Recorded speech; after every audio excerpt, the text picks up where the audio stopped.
This PyTorch Autograd tutorial will show you how to create a simple PyTorch Autograd computational graph. First, we import PyTorch. Then we check the PyTorch version we are using. We are using PyTorch 1.1.0. To create our computational graph, we will need 3 tensors.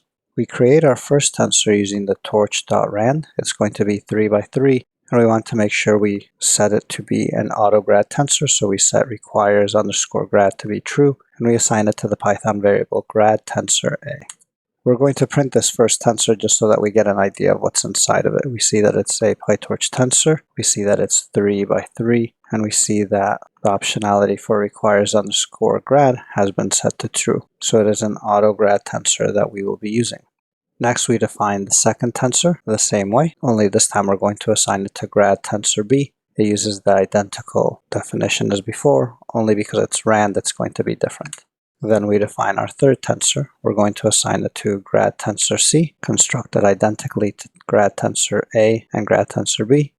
And now we have 3 tensors that we're going to use to build our computational graph. By doing computations with tensors which have requires underscore grad set to true, PyTorch automatically constructs our graph for us. The first part of our graph will be a matrix multiplication. So we use torch.mm, we pass in our grad tensor A, then we pass in our grad tensor B, and we assign the result of this matrix multiplication to the Python variable grad tensor multiplication. When we print the result, we can see a few things. One, it's done the multiplication. We're not going to double check that, but what is interesting for us is that we now have this attribute that's grad underscore fn, which is the gradient function, and it says backwards. Next, let's continue building the computational graph by adding the matrix multiplication result to the third tensor we created earlier. So we have the grad tensor multiplication result, and we're going to add our 3 by 3 tensor to it. Then we're going to assign that to the grad tensor sum Python variable.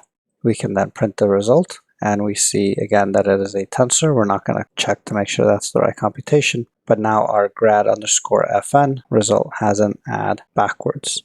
This grad fn is where PyTorch is storing the computational graph as we go through it. So the last operation that we did was an addition, and the previous last operation that we did here, which was the backwards, was the multiplication of the 2 tensors.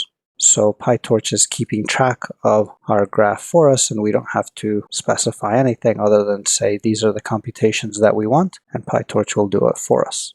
Because grad fn is a part of this tensor, we can call it from the tensor just by using .grad fn, and we get back the add backward object at the memory location.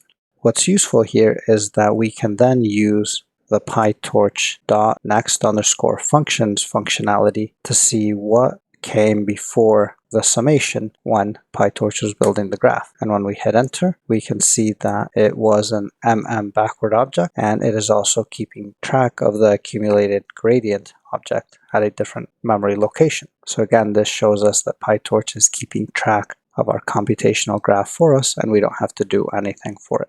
Perfect. We created a simple PyTorch Autograd computational graph and then explored how to see what PyTorch was keeping track of using the .grad underscore fn operation and the next underscore functions operation.